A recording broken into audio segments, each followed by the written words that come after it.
Let me tell you a tale of two continents. One in the Atlantic, called Atlantis. Another in the Pacific, called Lemuria, or Mu, M-U for short.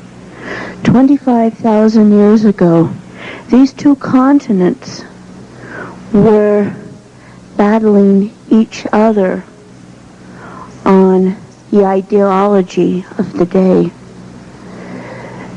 Look at them as the two largest children on the block and the two highest civilizations. At that time, they both had two different ideas about which direction civilization should go. The Lemurians felt that the other, less evolved cultures should be left alone to continue on their own evolution scale. The Atlanteans believed that all the less evolved cultures should be brought under sway by the two evolved ones. This caused a series of wars between Atlantis and Lemuria. In these series of wars, thermonuclear devices were used. And when the wars were over and the dust cleared, in reality, there was no winner. The outback in Australia, the Mojave Desert, parts of the Gobi Desert, are all, and the Sahara, are all remains to remind man of the futility of this type of war. During the wars themselves,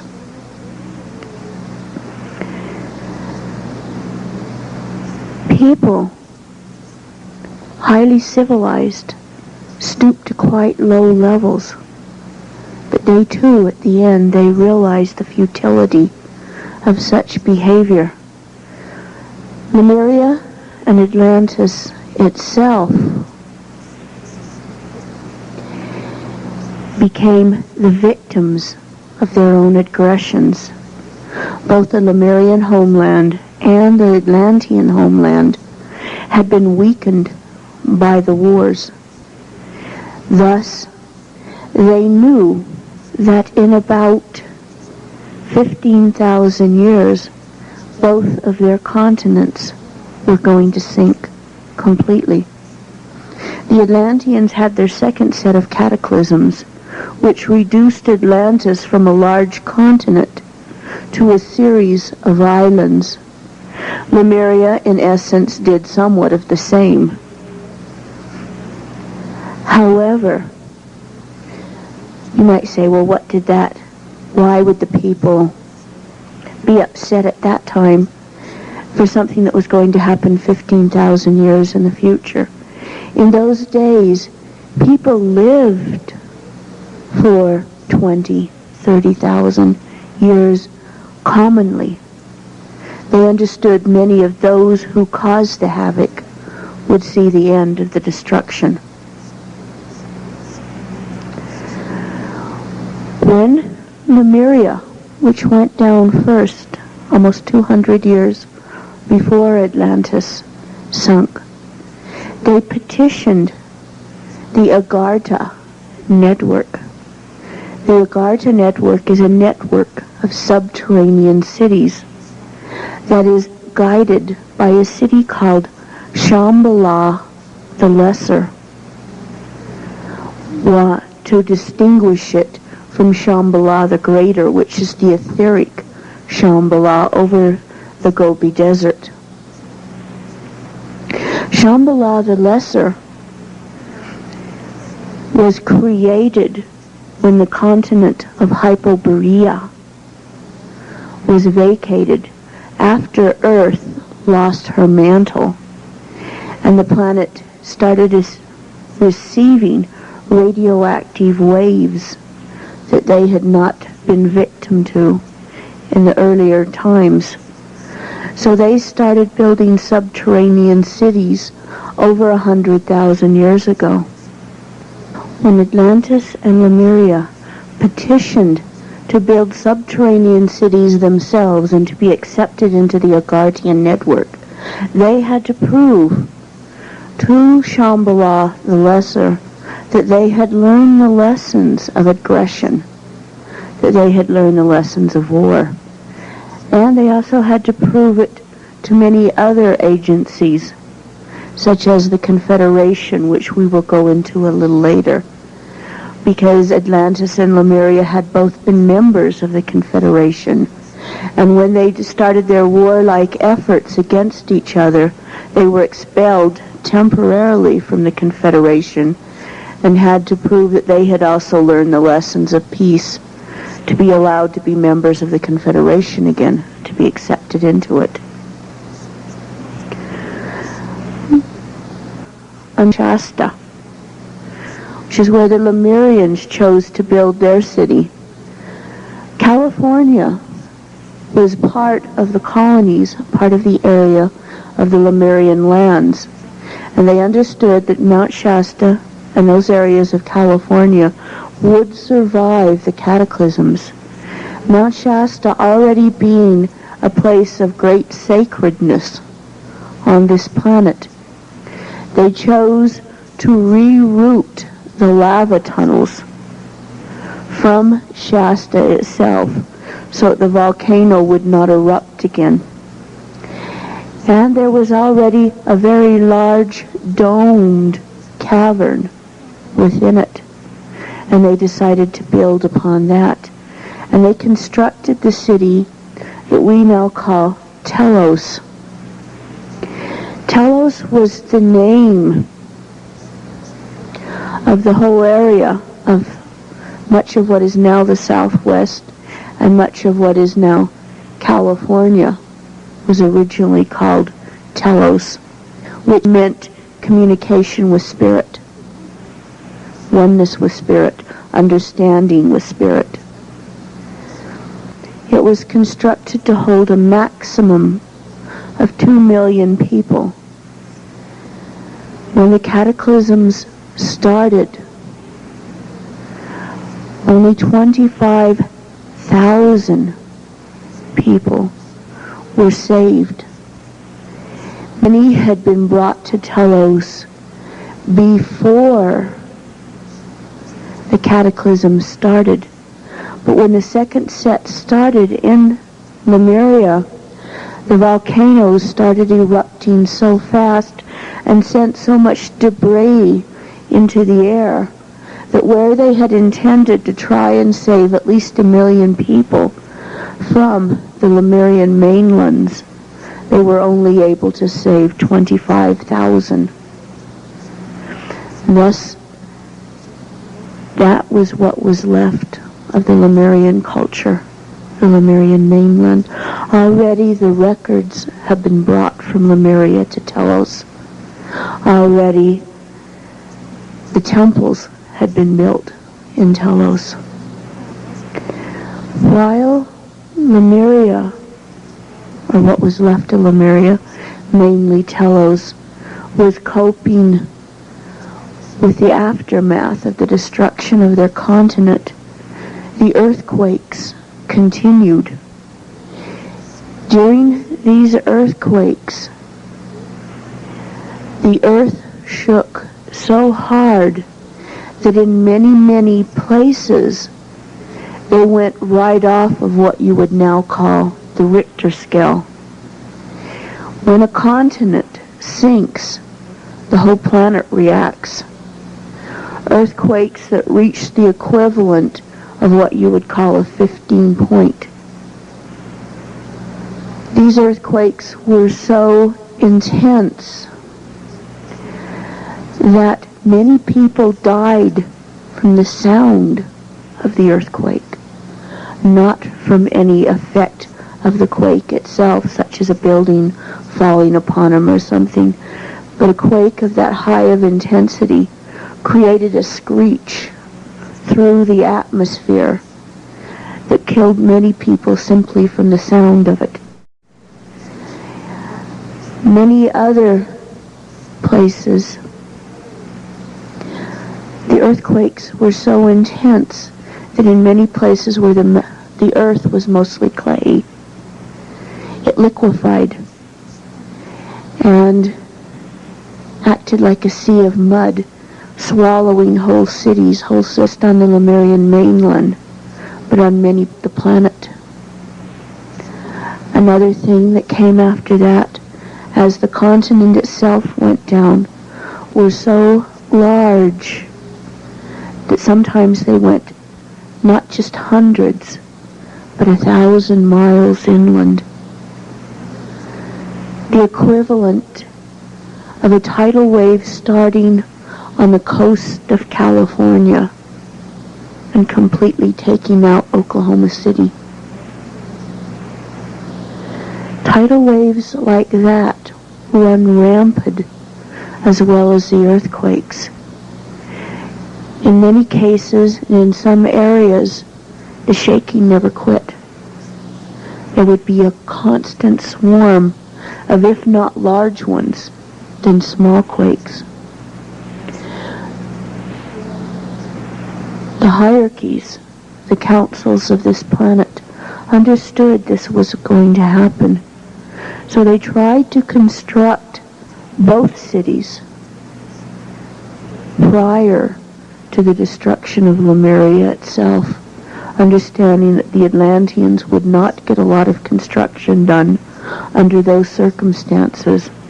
Also, at the same time, the Great Pyramid in Egypt was constructed underneath the tutelage of the Lemurian high priest, better known as Thought.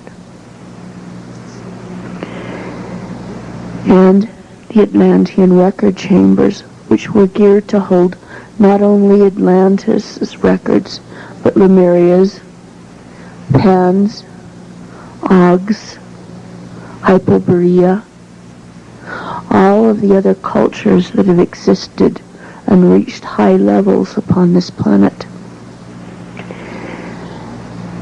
The Atlanteans moved into their city at just about the same time Lemuria sunk, moving in first their priesthood, their greatest scientists, some of their greatest thinkers, to try and preserve their lives against the coming cataclysms. Atlantis itself started shaking at the same time Lemuria was going down. And Atlantis continued to shake and lose parts of its land for 200 years before it too finally went completely down. For almost 2,000 years after the Atlantean and Lemurian catastrophes, the planet was still shaking. To lose two huge land masses within 200 years of each other, plus the planet was still witnessing the effects of the thermonuclear weapons that had been used in the Atlantean-Lemurian wars. Plus the fact that so much debris had been thrown into the atmosphere that it never became quite bright daylight for almost 300 years after Atlantis' destruction. This caused many, many life forms, plant forms, to go extinct. Plants that were common in Atlantean times, common in Lemurian times, that no longer exist because they simply couldn't survive the long stages of filtered sunlight. Some have survived, yes, many animals and plants. The human condition in those civilizations that survived it, Egypt, Peru, Rama, better known as India, In many places, people became so frightened by the constant earth activity that civilization, even in the last Bastillions, started deteriorating very, very fast. One question I have heard again and again is, well, if Atlantis and Lemuria existed, how come there's not more evidence on the surface of that? That is why. Most of the cities were shook to rubble. Those that were not shook to rubble were wiped out by the earthquakes or wiped out by the tidal waves. Even those who survived even the tidal waves, even the earthquakes, hunger was rampant, disease was rampant. Some areas of civilization, like those future named Egypt and such, did survive. They even kept their civilization intact. But even they started losing the highest elements of their civilization. Many, many machines quit working because of the filtered sunlight. Many, many people moved from the cities. They started feeling that living in a city was a death trap, because you never knew when a building was going to fall on you. What would look like a very strong building, have it go through 300-400 earthquakes, it's a goner. Some buildings were built to withstand it. The Great Pyramid withstood the earthquakes, but it was built with sacred geometries. Other buildings like that throughout the planet survived, but most of the cities were completely reduced to rubble. In many areas, they rebuilt the cities. But even then, each time the cities were rebuilt, it was on a slightly less, should I say, technology. Each city was a little more primitive than the city before it. The Atlanteans moved into their city, which was built underneath the Mato Grosso plateau in what is now Brazil, which had been Atlantean territories at that time. I mean, getting an understanding of what was happening on the surface, you can perhaps understand how the Lemurians and Atlanteans would prefer to be living underground. During this time, there was an integration more and more with the Agartha Network. As I explained earlier, Agartha is a confederation of several subterranean cities. As a matter of fact, there's over 120 of them. Some of them that were built in the very early times, such as Shambhala the Lesser, which is peopled with beings from Hyperborea. These are 12-foot tall beings. Being as man on this planet, as on many other planets in this solar system, was originally of a height of about 12 feet. When we lost the mantle and started reaching more and more rays from the planet, or rays from the sun to the planet, that we were not used to coping with, it caused change within our bodies.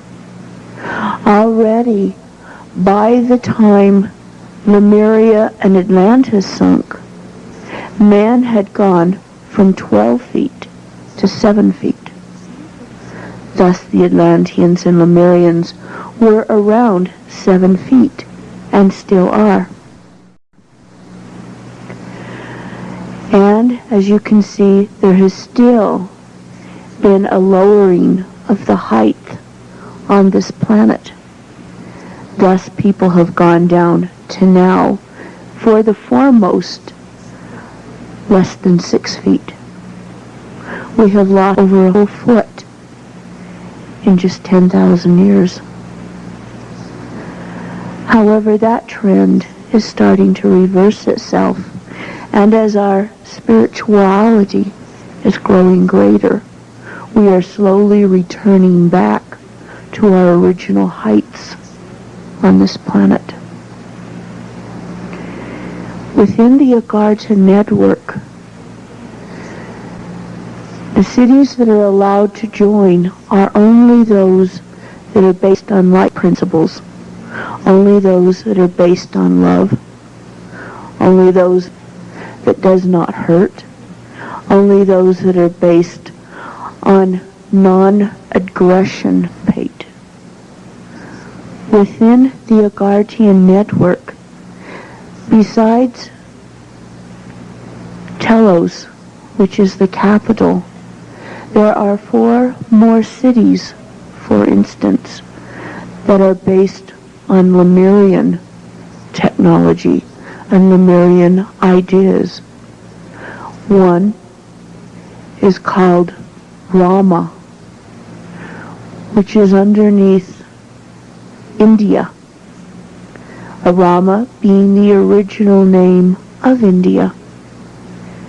The Rama culture is consisted of people that are almost pure Lemurian before the so-called Aryan race entered India.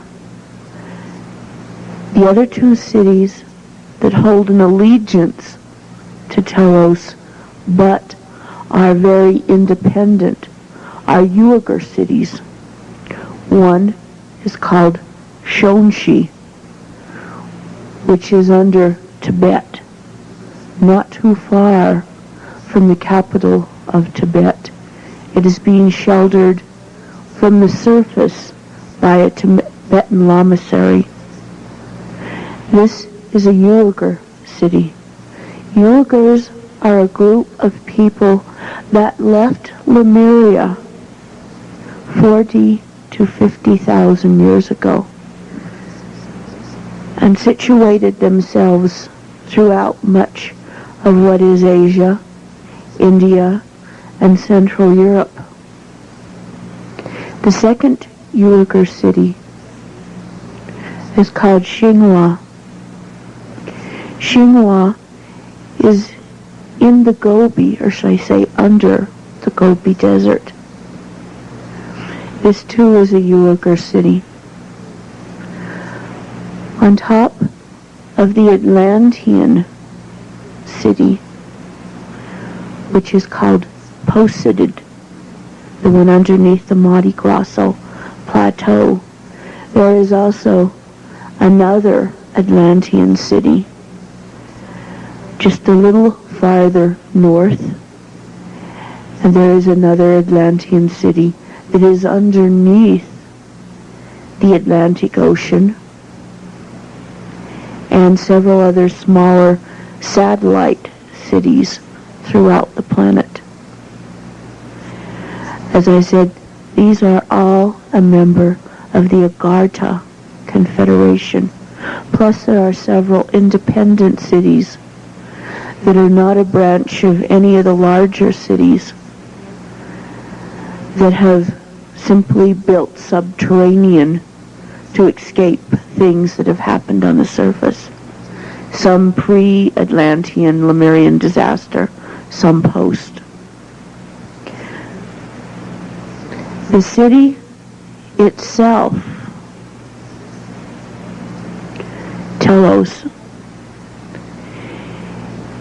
as I said, is built under a dome that reaches quite a few hundred feet from floor to ceiling and spreads across most of what would be the base of Mount Shasta.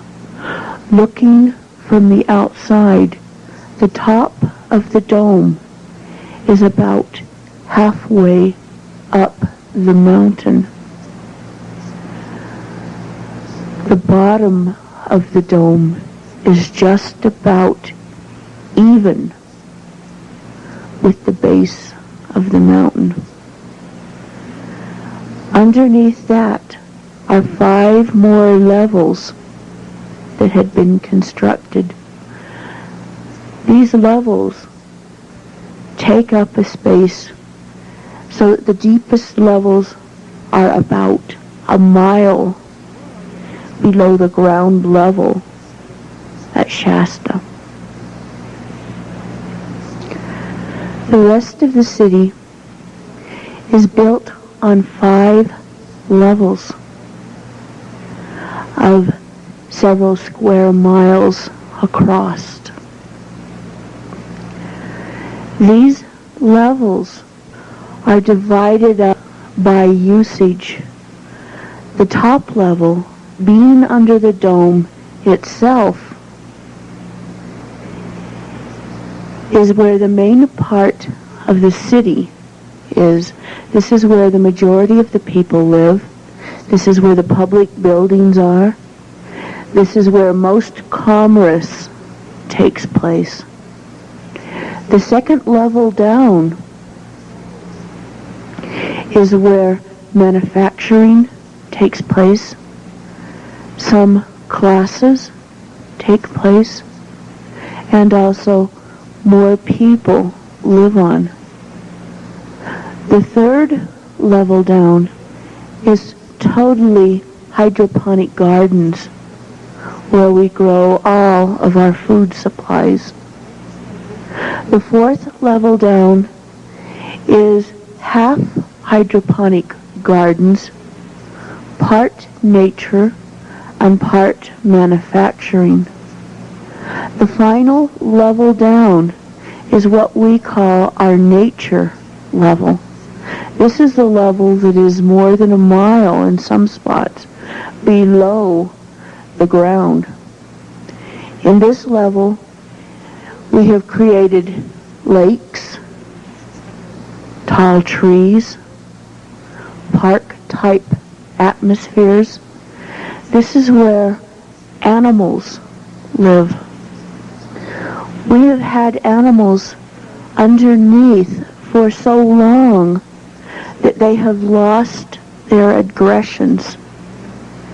That and different temples, priests and priestesses worked, you might say, with their ancestors, removing the need of fear, since it is fear that creates aggression, not only in humans, but also in animals.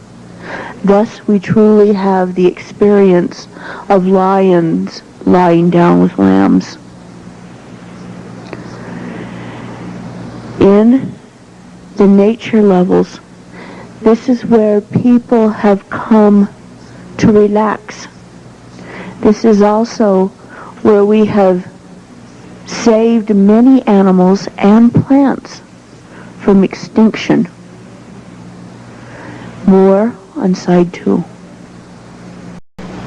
In these nature levels, as I said, many plants and animals have been preserved from extinction by being placed within the nature levels of Telos, Poseidon, and many other of the subterranean cities.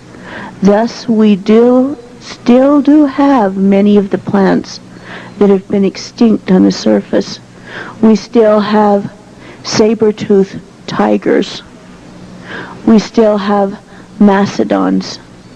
We still have your provincial dodo bird. We don't have dinosaurs. They were a little big to keep. However, some dinosaurs do still live in areas of the Congo and areas of the rainforests in the Amazon. Plus, there are many sea-going dinosaurs, much as the famous Nessie in Loch Ness, and many others such as that.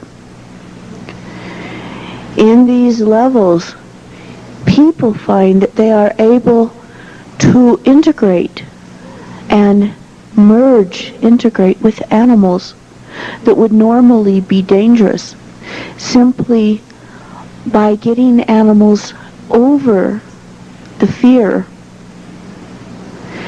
And these animals have also been fed a vegetarian diet, including the things such as the big cats, for going on thousands and thousands of years now, which has also taken away much of their aggression.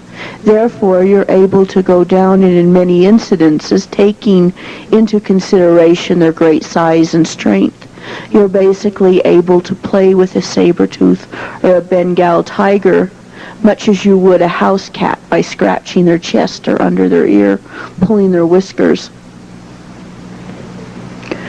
Which brings us to the fact that even such as the large cats like that are not aggressive, but are actually very gentle and loving when raised in the right circumstances. Which brings us again back to the purpose of this, the eventual reintegration of the two cultures, the subterranean and the surface, to bring back out what has been preserved and what has been prepared, so that this again becomes one planet, one civilization, and that people will be able to live on the surface or in subterranean cities, or both, at will. Again, that is the whole purpose of these tape series and our work now at Telos Enterprises. Back to the city. The fourth level up, as I explained, is mostly hydroponic gardens and a nature level. And the third level is totally hydroponic gardens. Hydroponics are how we grow and produce all of our food. Hydroponic gardens are able to produce crops almost on a constant basis, and you are able to grow food much, much faster using advanced hydroponics with very little soil and much water. Therefore, also you produce a form of gardening that does not need fertilizer and does not deplete the soil. We do still place in minerals and such into the plants. But with this hydroponic gardens that is actually quite small, being only several square miles, we are able to produce enough food and a large enough variety of food to feed over 1.5 million people, and to feed them with a diet that is varied enough to be interesting and fun. The diet, which is at Telos, consists almost completely of vegetables, fruits, grains, nuts, and different variations of these, such as your soy, your other grains that now produce what you call your meat substitutes. We have been on a vegetarian diet in Telos now for over 12,000 years, from the time when the city was first started being built. It was decided at that point that our diet would consist of totally vegetarian, therefore also removing the aggressive thought forms that causes animals to react so violently. And also the fact that a human body was meant to be on a vegetarian diet, and any other form of diet actually produces death and aging. On the second level, we have what is called our manufacturing level. This is where we produce clothing, furniture, art forms. This is also where many classes take place. And this is also some of the living levels. On the top level of the city itself, this is where most people live. This is where most commerce takes place. This is where, you might say, our heart and our soul is. And you might say the building that represents our heart and our soul is the building that is directly in the center of the top level, which is our temple, which is a pyramid-shaped building. You may say a very large pyramidal-shaped building.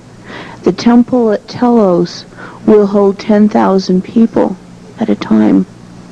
It was built to be able to hold almost half of the original 25,000 person population. The temple is dedicated to the Melchizedek. The Melchizedek, you may say, is a cosmic priesthood. Everywhere you go in the universe, you run across the Melchizedek. It is the organization whose sole purpose is to bring the plans of light to everywhere they go. The pyramid is white, and the capstone is a stone we call living stone. It comes from Venus. From the distance, it looks rather like a crystal, but with light moving through it in a very strong color. Why it is called living stone is it picks up the cosmic emulations of whatever ray is focused at the moment on the planet.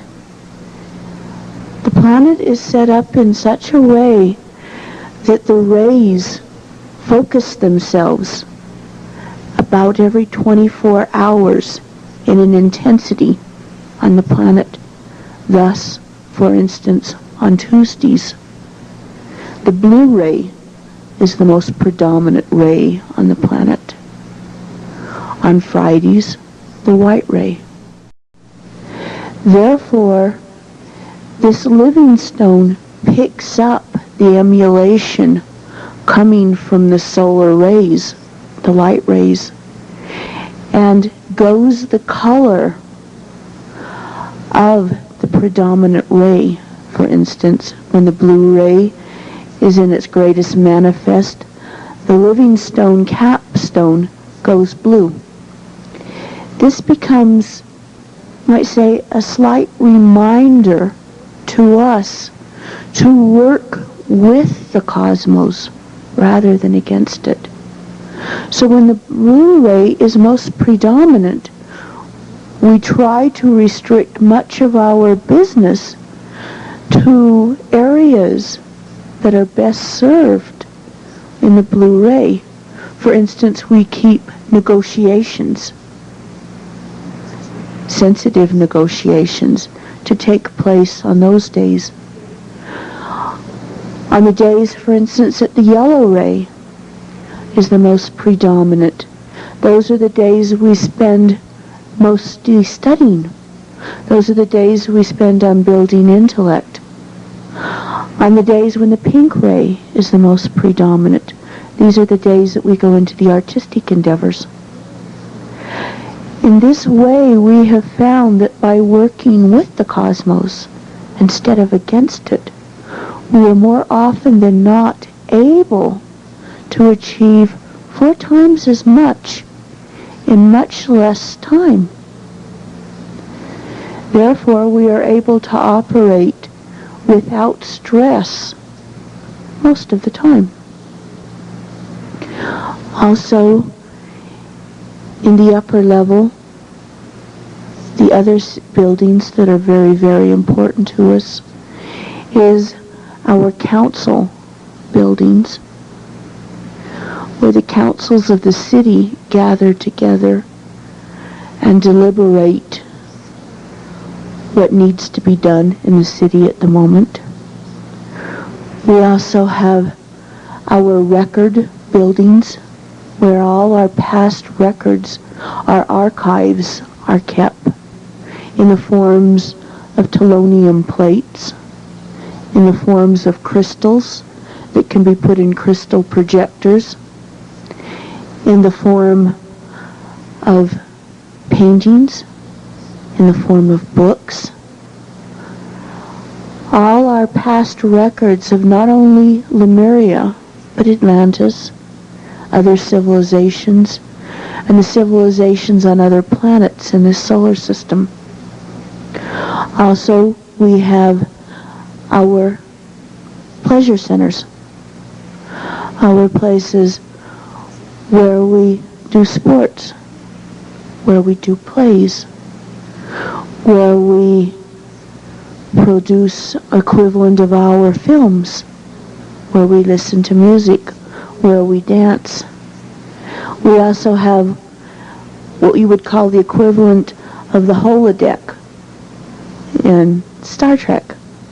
We have holographic projectors in holographic buildings, whereas you produce a program and you go in and play. And the computers produce images, forms that completely support what program you have picked. Thus you are able to climb a mountain or swim a river or go back to another point in history and play, creating your own form of being in the movies. Also, we have our communication center, where we have monitored not only all communications within our city, but also communications that are coming from other Agarthian cities, communications that are coming from off-planet spots, and we have also monitored surface communications from the point that there ever was surface communications. We have monitored radio and television waves. Another building that's very important to us is our computer building. In Telos, as with the other subterranean cities, our computers are run by an organic substance. Therefore, in essence, the computers live. They no longer run off a program that is strictly binary, but they run off what is called a multi-tracking program. Thus they are multi-tracking computers. Thus the computers are able to pick up akashas, past lives. They're able to monitor a human body and see what's amiss. They're able to read the aura. They're able to pick up communications happening clear across the galaxy. Thus, most of our life, or a good portion of our life, depends on these computers, these organic multi-tracking computers, which keep us in touch with not only talking to different people on the city, not only with the computer telling us what our physical needs are at the moment by monitoring our bodies, But also the computers are able to play our soul notes, which is able to produce in many subjects, such as meditation, taking us to higher and higher levels all the time. The computers are able to run our past lives when necessary for us, so that we are able to learn from mistakes that we have made in the past and forgotten. The computer is able to communicate with us on a soul level. Mostly important is the computers interconnect with other multi-tracking amino-based computers throughout the planet and throughout the cosmos as far as that's concerned. And they all operate off a Christ mind, which means the computers cannot be corrupted. They can never be used to spy on somebody. They can be used to monitor somebody for their own goodwill or for their own good. They can never be used to produce harm to another living entity. They cannot be used for any of the dark purposes. The computer simply won't cooperate, which has also been another way of Agartha cities and such taking a stand that they would not corrupt the light by very much taking this attitude that if it does not match the Christ mind, in other words, if the computers disagree, don't do it. It has been a way of, shall I say, retraining our aggressive techniques, retraining our tendencies to want to do unto another and split, retrain many of our other snooping tendencies and such. So we have come to depend upon these quite a bit. But again, even on a computer, it's not a matter of having the computer do it for you. It's a matter of learning from it. Learning from a form of the Christ mind there that you can see tangibly. Transportation within the city comes in many forms. Most people just prefer to walk if they can. We also have electromagnetic sleds. These sleds are capable of moving along the ground, looking much like a snowmobile, and will produce fairly high speeds in some of the side tunnels. This can take us, for instance, from Shasta to our secondary city, which is near Lawson, in just a matter of a few minutes, and is able to take our security from Shasta to Lawson and back again very fast. Another form of transportation within the city is what we call baskets. They are run on crystalline technology, and for all the world they look like a large basket, but they float through the air. And you just get in it, and it is guided by your mind. Your mind tells you how fast to move, how high to go, and where to sit down, how fast to rise in the air, how fast to sit down. All our forms of technology and travel is based on us being responsible. The sleds could obtain high speeds, thus making them dangerous. The baskets, anything that flies, has a tendency to be dangerous, misused. So all communication and all travel within the city is monitored by the control tower. And the control tower knows when, for instance, a collision is just about ready to be inevitable between two sleds coming from different directions, or when a person is operating a basket irresponsibly, in which case the control tower alerts you immediately and tells you that you are about to produce an accident or you are acting irresponsibly. And if you do not listen to their warning, then they will simply stop the vehicle themselves. You get out, and you will be restricted from use of the transportation for ever how long a period of time that you deserved, should I say. And how it'll simply be is that you'll get in a basket or on a sled, and it simply won't work. It will, your frequency will be turned off to it anywhere in the city, and on what is called the tubes. The tubes are another form of transportation. The tubes are a high-powered, a high-speed electromagnetic train that runs in a tube. The tube is a rock cylinder, very, very much like a long tunnel. For instance, a tube running between Posted and Telos. The tube looks totally round, and the train looks somewhat like a subway. However, since it runs on an electromagnetic impulse, it creates a force field around it.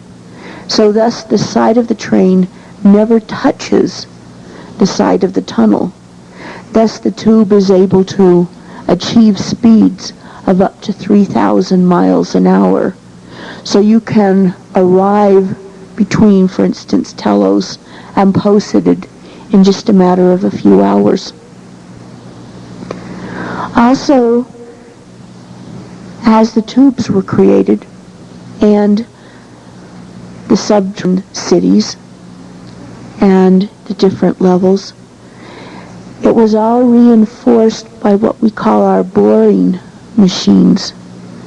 The boring machines have a crystalline matrix that creates temperatures of white-hot incandescence, yet cools at the same time. Thus you are able to take a boring machine, for instance, through a tunnel and create a tube tunnel, or to create walls in a subterranean city in just a matter of a few minutes. The boring machine heats rock, earth, whatever it comes across to a white-hot incandescence and then cools it almost immediately, which creates a diamond-hard substance. It causes the rock itself to transmute and take a new form, which is diamond-hard, and thus there's no need of supports. Supports become absolutely superfluous, and the structure then is also watertight, yet it remains in elasticity. So it can withstand high earthquakes, for instance, and will just move much like a rubber tube and stop without breaking. That way, even within the subterranean cities, when earthquakes take place, none of the walls of the buildings or of the caverns fracture. They simply move with it, then return back to the diamond-hard substance, and again support beams and such become totally superfluous. Also, water has no effect upon it. They become watertight. Thus the subterranean cities can even be built underneath oceans because they create a complete seal. Also, that brings us to the next stage. As we are preparing to bring out more and more technology to the surface, technology that we know the surface could also use, brings us to the other responsibilities that the cities have had to build within themselves.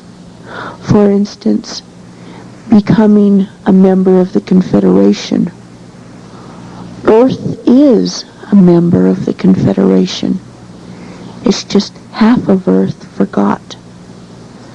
You might ask, what is the Confederation?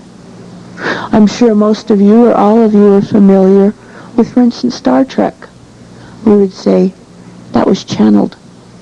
But instead of being the Federation of Planets, it's the Confederation, an organization that was created throughout the solar systems and the galaxies that brought different civilizations, different systems together on a basis of brotherhood, on a basis of commerce, on a basis of group exploration, on a basis of interacting with the different systems in a galaxy or without a galaxy. A confederation is built, shall I say, or represented very much throughout a galaxy in the form of sectors. Looking at our galaxy, the Milky Way, I'm sure you've all seen the pictures of t-shirts and such that say the Milky Way and then has a little dot out towards the end, say you were here. Yes, we are here, and we are here in what is called Sector 9. The center of our galaxy, or the center of the Confederation in this galaxy, is what is called Sector 0. And the other sectors radiate outward from it, much like the spokes of a wheel. Each sector is responsible for its own actions, plus is responsible for how it interacts with the other sectors. Our sector, Sector 9, is under the command of a being called Ashtar. Many of you have heard of the Ashtar command. Ashtar and his twin flame, Athena. Within this sector, or within the Ashtar command, there are over 100 fleets. Some fleets basically belong to one planet. Some fleets belong to just a couple of planets. Other fleets belong to a whole solar system, and other fleets are intersector fleets that basically serve the whole sector. And then other fleets are Confederation fleets which serve the whole, you might say the whole pie. Just a quick recap. We're discussing the city of Telos. This is a Lemurian subterranean city that was built 12,000 years ago as the result, or from the result, of Atlantis and Lemuria sinking. And during the Atlantean Lemurian Wars, which we then made subterranean cities. Telos is underneath Mount Shasta, and it's the city that I'm from. This tape will discuss the culture of Telos. Again, a recap. The city is built on 5 different levels. The top level being the main level of the city itself. The second level down, the level of manufacturing and where many classes take place. The third level being the hydroponic gardens. The fourth level being part hydroponic gardens, part manufacturing, and the nature level, and the very bottom level as being the nature level where many, many species of animals and plants exist. Many people have asked, how on earth can you live under the earth? Number one, what kind of light do you have? Or do you have light? Or are you mole people? Yes, we do have light. There is a process that a stone with a high crystalline content is fused with an electromagnetic force of energy. This infusion of energy, in essence, causes the crystalline matrix of the stone to create a polarity that allows the stone to pull in the even invisible rays and readmit them as visible light. And in essence, it becomes a small sun. Our main lighting structure throughout the city, as with the other subterranean cities, is produced by these stones. The light they produce is a full spectrum lighting, admitting all rays. In essence, this energy infusion process then makes the stone become a small sun. And the sun will burn for about 500,000 years before the crystalline matrix breaks down and the stone becomes no longer capable of functioning in this manner.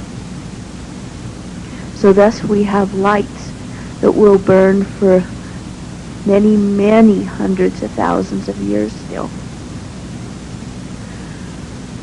Within this structure, we have created a small ecosystem. In other words, we get our air by plants. We produce carbon monoxide, we and the animals, and the plants take in the carbon monoxide and create the oxygen for us. So in essence, it's a small ecosystem just as it works on the surface. We also have some vents that go to the surface and brings in the air. We also have water in some areas moving at high speeds. This creates a circulation of the air, freshening it, plus it creates many negative ions. So in essence, it is a total ecosystem very much like the one that functions on the surface. As a matter of fact, it has become so effective that more and more do we not depend on the air vents.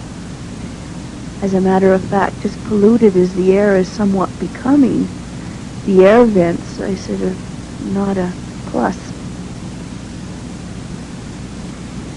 The government of Telos is constructed on the format of a council of 12. These 12 beings, for the foremost, are ascended masters. They are beings whom have proved themselves of being in high wisdom and being able to hold their head cool during any sort of incident. We always have within our council 6 men and 6 women, so that the council also always remains balanced, that both flames, the male flame and the female flame, are equally represented. From the major council of the 12, it goes down to smaller councils throughout the city, also operating on the level of 12. Individual areas bring in their problems to the local council. And if the local council cannot deliberate a solution that is acceptable to all concerned, they then bring it to the larger councils, and then finally to the original Council of 12.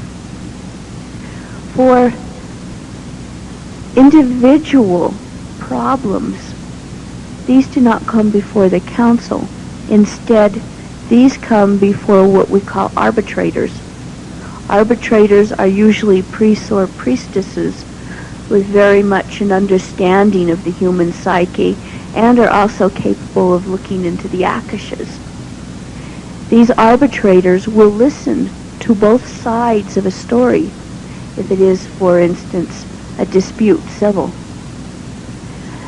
and will then make a decision based on what they have heard and what they have read at the akashas on both sides.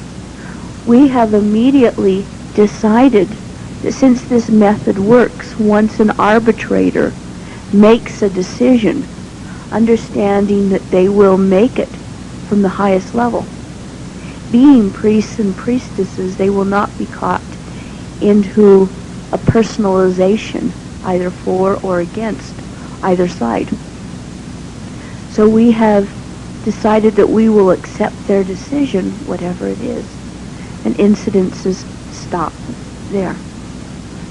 And we have also found, rather than arguing with each other, should a small incident come up, we immediately go to arbitrators, understanding that an argument can more often than not make it worse than anything else. Heading the Council of 12, the official title is Council of 12 plus 1. The 1 is actually two beings themselves, which is the Ra and Rana Mu, which are the king and queen of Telos. Ra and Rana signifies that they are high Melchizedek priests and priestess to start with. They are also usually twin flames, and it is a hereditary position. The Ra and Rana Mu lineage is unbroken for over 30,000 years as it stands right now. When the next Ra and Rana Mu are being chosen, they do not automatically go to the oldest son or daughter, but the Ra and Rana Mu decide which of their children or grandchildren are the most capable of carrying it off. That being is then instructed that sooner or later they will have to go through full temple training and become a full Melchizedek priest or priestess.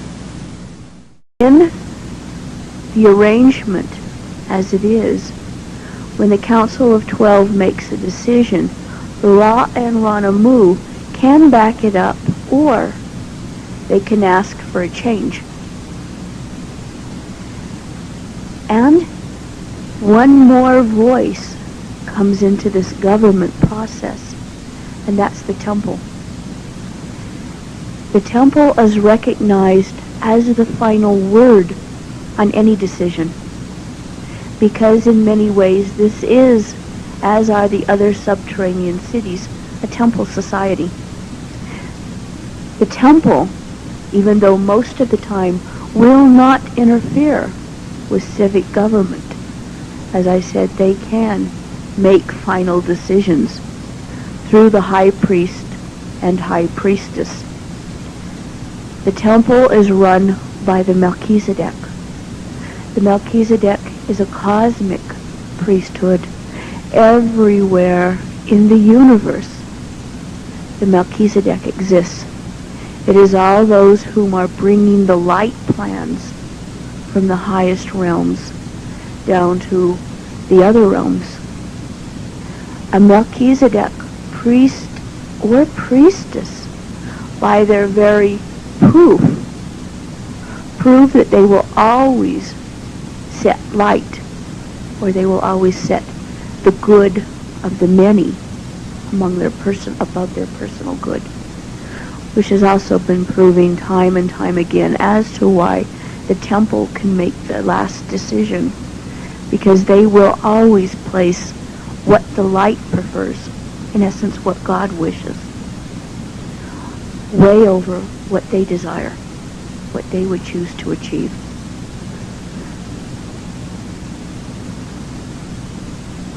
Thus the temple also becomes a very good sounding board to what we're doing at the time.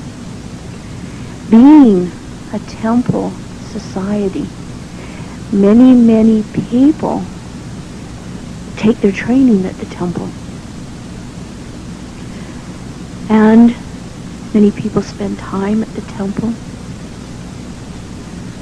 Not just those who end up becoming priests and priestesses, but those who are going into other walks of life, that they need a greater understanding of the human psychic, greater understanding of spirit to achieve their job as it should be done. Which brings us to, let's go through, for instance, a life of what it would be like for someone living in Telos, starting with their conception or childbirth. In Telos, as soon as a woman realizes that she is pregnant, she immediately goes to the temple, and she's put in a room that gives nothing but beautiful pictures, music. She is constantly informed that she's beautiful, she's perfect, her child's beautiful, her child's perfect. So you might say the very first cells of this child's conception is filled with beauty, with light, with perfection. And that is their building blocks. There's where they start. Just as they are starting to understand that emotions and such go right into a child's cells. For instance, they're starting to understand that a child whom had parents that were constantly arguing during their conception and ingestion period, the child grows up insecure, quite often argumentative, or they will grow up totally feeling not good enough, totally feeling that they're not wanted. It's been proven that children that have constantly heard from their parents before they were even born that I didn't want this child, whatever, that child will constantly grow into I'm not good enough. So we start children off on the right foot immediately by continually enforcing that they are good enough. They're beautiful. A mother and a father, because a child has a psychic bond to both. Immediately start talking to the child. Start telling it how perfect it is. They spend lots of time viewing things that are beautiful. They spend lots of time singing to each other, playing little funny games, in essence going through a honeymoon again. So the child is all part of that joy. Another thing that makes the childbirthing process very different is we have a process that speeds it up. Therefore, a woman only carries a child for 3 months. In many ways, this is what the human condition was meant to be. Most human females on other planets do only carry a child for 3 months. That is why that a 3-month fetus is basically formed.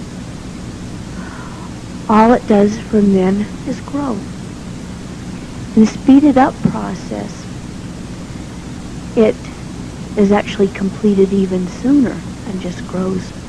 So a 3-month baby, of course, will not be as large as a 9-month baby, but it will be, in a speeded up process, more than large enough to support itself on its own. But we are trying to return back to the time that we don't even need the speeded up process, and the whole pregnancy process returns to only being a 3-month process. Also returning to that place, women have much, much easier childbirth, as you can, I'm sure, understand. Another thing that we do constantly in childbirth is that all our births are underwater. We have found that underwater births bring the greatest ease to both the parent and the child. When a woman goes into labor, she immediately gets a birthing priestess, and then they go to a tub in one of the birthing sections of the temple. And the tub is filled with body temperature water. And the birthing priestess puts the mother in a slight hypnotic state. In this hypnotic state, she is in nowhere even resembling a trance, but she is simply told that there will be no pain.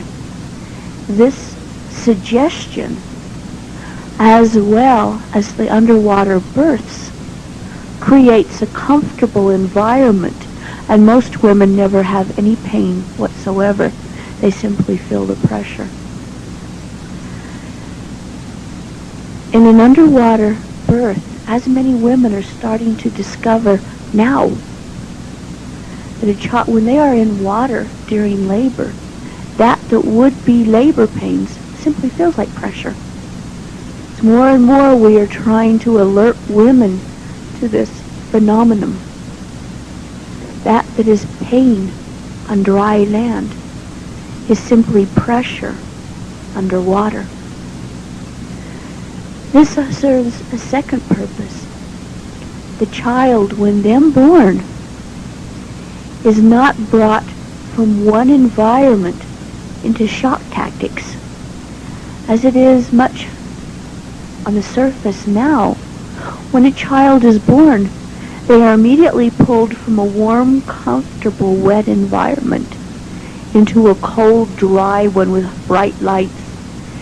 And in the old days, they even used to slap them, which immediately brought a human being, for those of you who now have dealt with rebirthing, into the idea that life is hard, life hurts, life is painful. Thus, infants start shutting down from the time of their birth, and they just continue to shut down, thus not ever achieving the spiritual and physical levels that they could achieve, because they've already decided that life hurts too much to be fully there. In an underwater birth, a child goes from a warm environment right into a tub of warm water, and is immediately cuddled by both parents whom get in the tub with the birthing priestess. And the child's cuddled and petted underneath the water, so it immediately knows that its parents are there for it. Therefore, it does not go into insecurity. From there, a child of its own will come to the surface and take a quick breath, and then dive down again and breathe from the umbilical cord, and then come to the surface on their own again and take a deep breath. This also expands the lungs slowly. The child can actually breathe for as much as a half hour on the umbilical cord from once it is born. This quick breaths does not cause the pain and the tissue. Some of the tissue is actually damaged quite often in births that are not in water, because a child is forced to come and take a deep, deep breath out of cold, painful air that forces these lung sacs to immediately expand and create great pain, sometimes even creating scar tissue, which makes the adult more susceptible to things like tuberculosis, emphysema, colic, many of the other lung disorders that are very, very prevalent. And it also keeps the person, even as an adult, from breathing deeply as their normal state. Thus they are always half alive because they're only half breathing. Then, when the child has reached the point that they are breathing completely, just the air, the umbilical cord is cut with a laser, which causes a very fast, painless cut. And of course the umbilical cord has quit pulsating. From their birth, a child is immediately assigned 12 sets of godparents. These godparents give a child a chance to interact with more than just their birth family. True, they spend most of their time with their birth family, but also spending a little time here and there with each of their godparents as they grow up. It gives them a true sense of community and the brotherhood of man rather than them and us. So the child immediately starts looking at the whole world as their family instead of becoming very, very narrow and personalized. This also keeps families from developing little cliques that in the long run become quite detrimental to a developing soul, where you're saying, well, we just do things because my grandparents did it, my great-grandparents, and my great-great-grandparents, and so on, which quite often produces thought patterns within a family that can be quite detrimental to the development of the soul. By having 12 sets of godparents that the children spend time with, plus the fact the child's parents are usually godparents to at least a couple of children, bringing other children to spend time with them. That way, too, as I said, it continually creates the sense of community. It constantly creates the sense of oneness. The old saying that is, if you wanted to stop prejudice, then you would immediately send the person to go live with that they have been prejudiced with. And they'll soon find out we're all just human. From there, as child prepares for their education, within the educational process in Telos, children start their first education at about the time they're 3 years old. Very much like your nursery school, except it is based on the fact of the intelligence of a human being rather than the stupidity. Thus, while children are very, very clear, sometimes clearer at 3 years old than they are at 5 or 6, making it easier, as many of you are starting to discover, of infants doing algebra, young children learning mathematics very, very early, learning to read very, very early. Where it is 3, sometimes even earlier, is when children are taught these things. As well as playing, they're also taught the rudimentaries of mathematics. They're also taught to read. They're taught to understand abstract concepts. They're taught to think, to understand how things work. I mean, we've all gone through the children period of the why and why not, and the period when children with the why stage, where everything you answer is a why or a how. We've learned to take that period, and instead of just saying, after being asked why on 14 questions, the parents quite often just flip out, and the next thing they know they're telling their child to shut up. But if a society is set up that when children are in the why stage, they're already starting instruction, then that's used. The whys are being answered by professionals. And our professionals are more often than not priests and priestesses of the temple. There are those whom are strictly teachers, but most teachers have gone through a full temple training. The purpose of that is that they're not only feeding the mind, but to help feed the soul, the spirit, the understanding of what we're really here for, not just calculations and words. Within this setup, I said children start schooling at a much earlier period. As they move through their schooling process, we have learned that it is very, very acceptable and very important that a child, as well as being taught mathematics, science, spelling, grammar, literature, all the most common subjects in schooling, we find that it's just as important that they learn to meditate. It's just as important that they learn to dance. Just as important that they learn sports. Just as important they learn how to sing.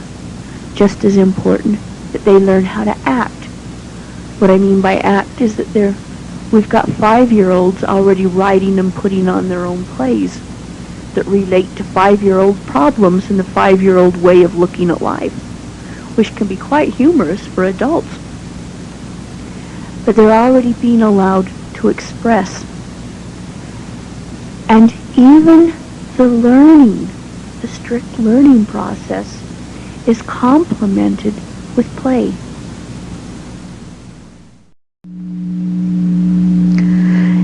In this playing and learning through play, and playing to learn concept,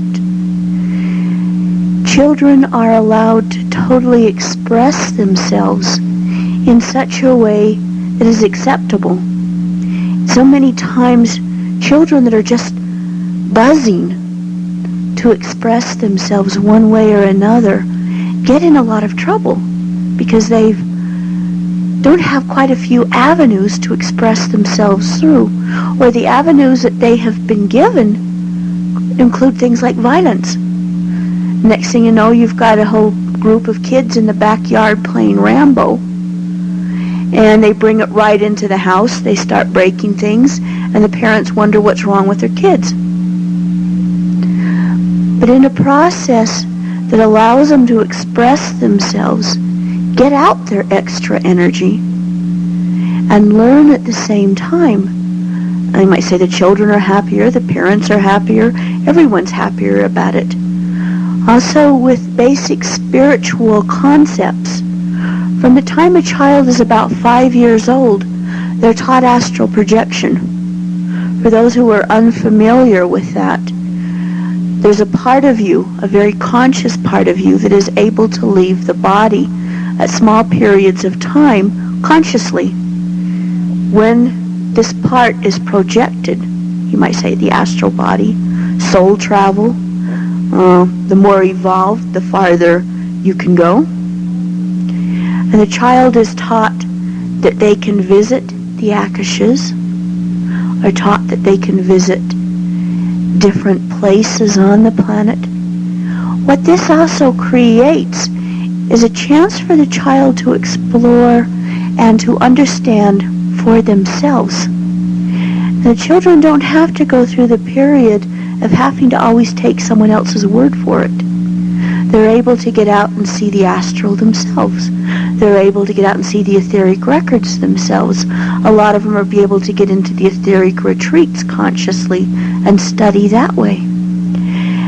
Many are able to get to the other subterranean cities or to spend time in surface cities. All through the etheric travels, astral travels. But as I said, in essence, and the child is able to learn for themselves the truth of how the world truly operates, the truth about what is really happening on the planet. Their way, they are never at a victim. They can not be led astray. They can't be told that something's right when nothing in the cosmos supports it. They can always go and feel the rightness for themselves. Thus you end up with a society of people that are not constantly left in the dark, and that you are basically not able to trick them on, because they've seen what's out there. They know what's real and what isn't. They know the capabilities of the human being. They know, for instance, ascension is real. They know, for instance, the existence of those on other planets. They understand how the etheric works. They've seen angels physically. So all these things that so many people have had to live on with faith, true, I'm saying we also develop faith. Faith to master yourself. Faith to live in the unseen, calling it the seen until it becomes the seen. In other words, able to manifest from the inside out. And there is not so much confusion, even when people reach that age that has been quite difficult for everyone, the teenage years. In the teenage years, in Telos, a child immediately joins, when they're 12, what is called group. The group is all the other children their age, and they spend usually from the years of 12 to the years of 18, 19, they spend much of their time with their group, working out all the problems among their peers that seem to always rear their head in the teenage years, no matter what society you're in. Yes, we still have teenage problems that happen. It can't help but happen. The emotional and mental bodies are developing. A child's body is full of hormones that's creating instability within the emotional realms. The mental body is growing stronger but causing confusion in the emotional body. All these little physical, psychological, spiritual elements that create that phase from childhood to adulthood. But we've learned to take it tongue-in-cheek. In essence, we call the teenage years the years of temporary insanity. And we don't make the children feel guilty for wanting to go and scream at the top of their lungs or wanting to do something they know they shouldn't do. We just accept it as the years of temporary insanity. They work out their frustrations within their group. They experiment with the elements of life within their group. Quite often they go down into the lower caverns and just run for days. All the things that they can get in so much trouble for doing unless it's put in an organized basis. Yet the basis has to be so unorganized within its organization that they have to feel that they're truly being allowed to express themselves, so that the frustration is brought up, dealt with, and then they move on.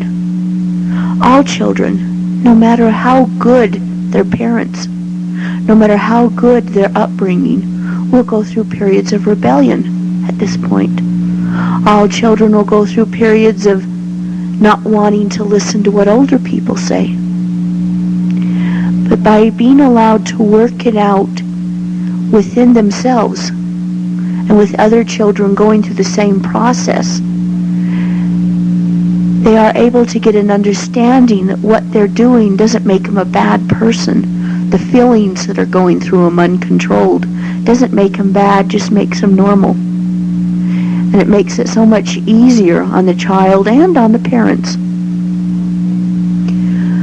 Also, each of these groups are then assigned priests and priestesses who act somewhat as mentors, not to judge or act like parents, but to simply get the kids to sit down and talk about what's bothering them. Let them sit down and act out their frustrations in the form of plays, in the form of programs that have been put into the holographic theaters, in the form of music, in the form of athletics, or even in the form of going down into the subtunnels and just running for 3 days and acting like nuts.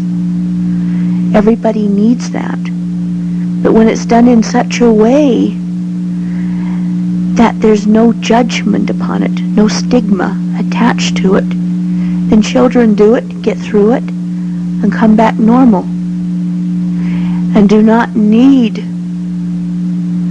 many of the crutches that severely emotional adults turn to. Many adults that did not deal with the frustrations that came up in their childhood or in their teenage years that later turn to drugs, later turn to inappropriate forms of behavior, that later turn to irresponsibility, or later turn to perhaps even more damaging of I'm not good enough, depression, fear, unable to create anything out of their life because they don't feel like it's just not worth it, that they can't do anything right.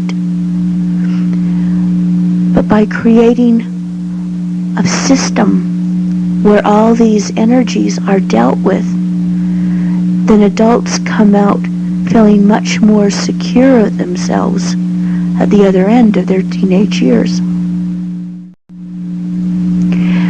And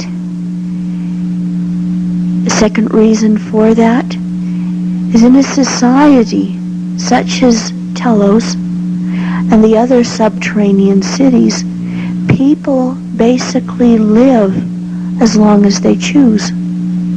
We should also understand, if you've got people living for thousands and thousands of years, you can't afford to have thousands and thousands of years old of adults that are acting irresponsible. Adults that are playing detrimental games. Adults that are pushing their will onto others. All the little things that happen simply because energies are not dealt with in a young child. Which brings us also to one of the major thoughts in an education of our own that we wish to see happen here, and that's the removal of the thought form of aging and dying. Human beings were not meant to age or die. Even people who work in genetics understand that a person in truth is never older than 7 years, since their whole body changes all its cells every 7 years. Many doctors on aging will admit that they are baffled as to why people age at all, since the body is never old. So he says, so then that takes it that we have to go to a level beyond the physical to find the answer to aging and death, to the belief, the same thoughts are things. In Telos, people don't believe they're going to grow old and die. They simply don't believe it. People just know that they're going to live as long as they choose. Then they will either choose to drop their body, if they feel that they still have lessons to do, and reincarnate again. Or they will choose the path of ascension. One or the other. Some people make the decision in 600 years. Some 300. Others wait for 5,000, 10,000, whatever. But it's a choice that the human beings were designed to be able to make. That is one of the most important elements of our culture that we want to see brought out. Human beings as it is now, just about the time they start getting enough experience to really do something with their life, they've grown too old to do anything with it. If those thoughts are eradicated, then people realizing their youth's not going to last 10 years or 20 years, but it's going to last hundreds or thousands of years, whatever they choose. That too brings out and eliminates the majority of the detrimental behavior in life. Many people feel, I'm only going to live once, I'm only going to be young a short period of time, so I might as well wreak havoc now. If they realize that if they choose, they're going to be young for hundreds of years or thousands of years, that form of behavior becomes totally unnecessary. And people truly start growing and hanging on to their growth. And we are biologically absolutely no different than the people on the surface. We have Indian children that were left on the mountain of Shasta some hundreds of years ago.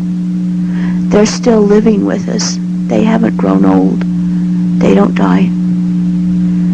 Because they were raised with the thought form that they're not going to. It's a thought that creates life or non-life, aging or youthing.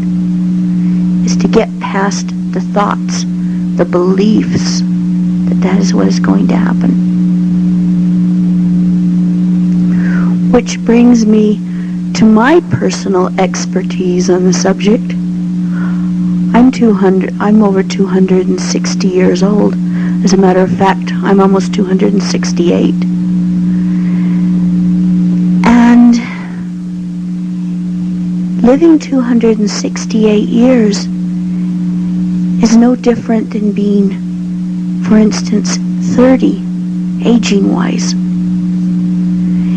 It's just they've had time to gather a whole much more experience that can be used now. My parents, obviously, are much older. There are even people in Telos that are 30,000 years old. People who saw the destruction of Lemuria, Atlantis. People who saw the Lemurian Atlantean wars. Which also brings us in to the next stage in a person's life. After they've gotten through their teenage years and they're ready to start becoming a contributing member of society, how do they choose what they're going to do? We have a non-monetary basis of commerce in Telos. As a person is growing up, they basically watch, decide, assess their own talents. Then they decide what they want to do. And that is usually the field they pursue. They've generally set their own hours. And since everything is on a barter basis, we've gotten to a great understanding that if you don't fulfill your part of the bargain, then it hurts others than just you. What is meant by that is we are set up on a basis that the government owns everything, but the government is not responsible for controlling anything. All the government is responsible is to make sure that the food, for instance, gets from the hydroponic gardens to the distribution outlets. The clothing makes it to the distribution outlets, that furniture, all the things that are needed for people to live and to live well. We understand that you're not living unless you're living well. And when you need something, you simply go to a distribution center and pick it up. You need new clothing, you go get clothing. You need food, you go get food. You need furnishings, you go get furnishings. You need books, you go get books. And as I said, everyone sets their own hours. Someone who is drawn to gardening becomes one of the hydroponic gardens. They come and they work the amount of hours they wish. So in essence, we do have a dim period and we have a bright period. What I mean by that is we've discovered that people work in cycles better than they do in a constant. So thus, about the same time the sun is setting on the surface, filters are slid over the front of our lighting system, dimming it till it is about as dim as it is in twilight.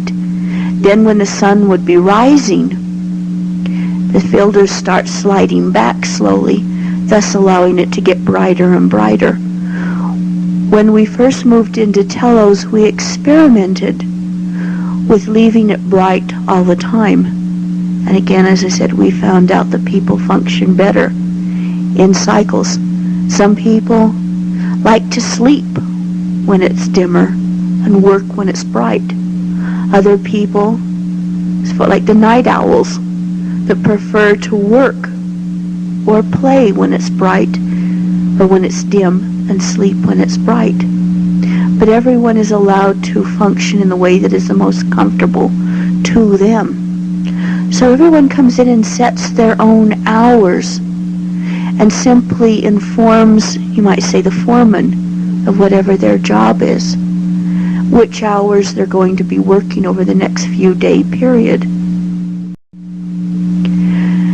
And everyone comes in and works basically as long as they wish. And then they go and they do whatever else they want to do.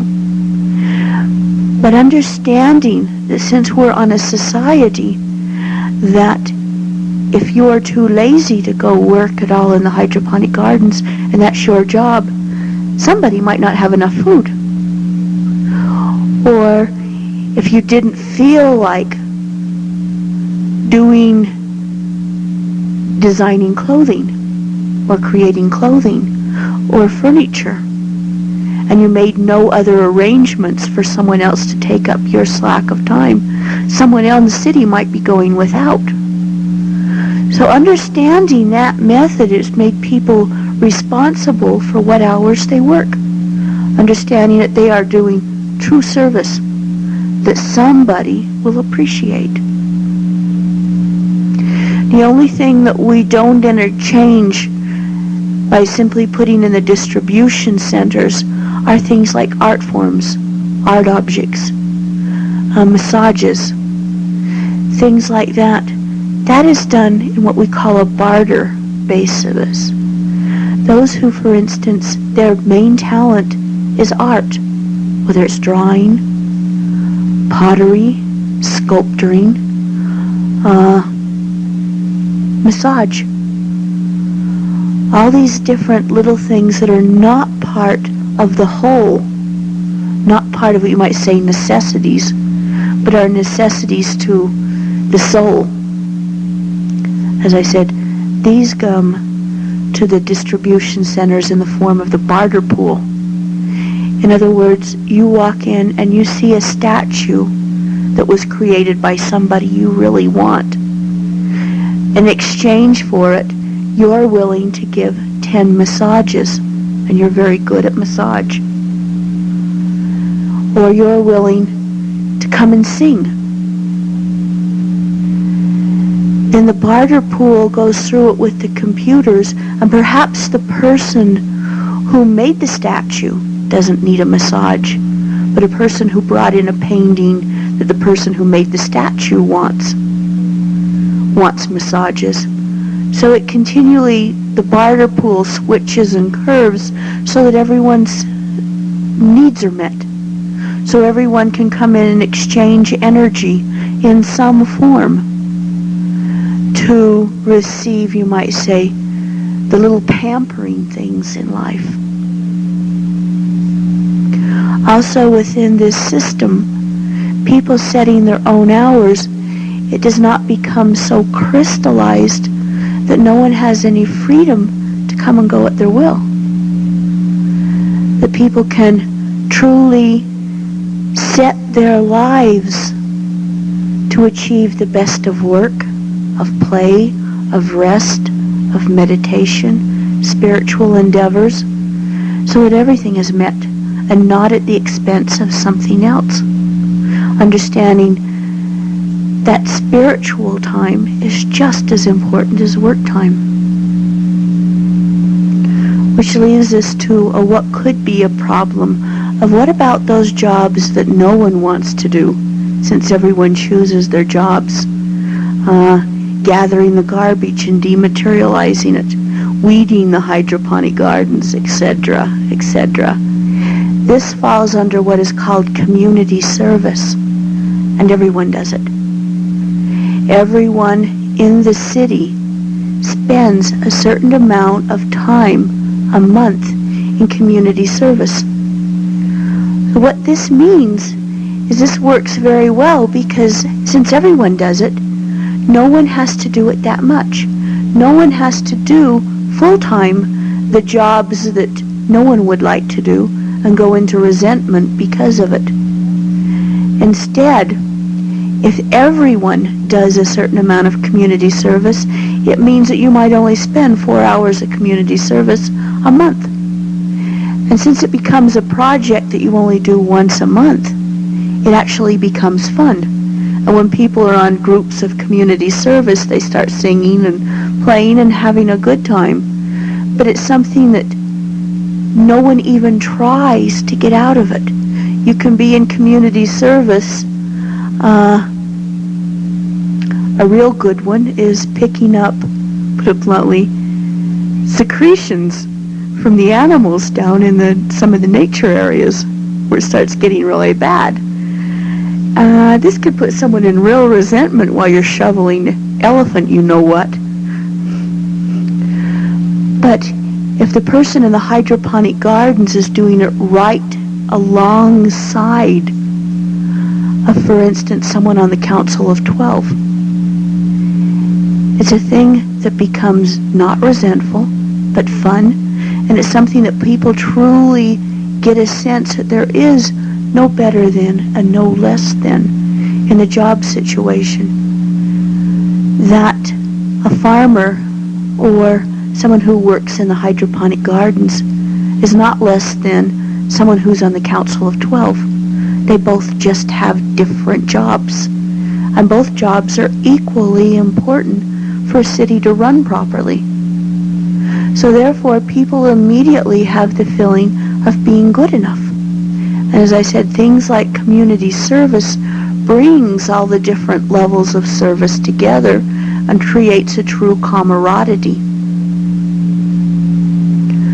which goes into perhaps one of the more interesting aspects too of our personal relationships. In Telos, we have two forms of marriage.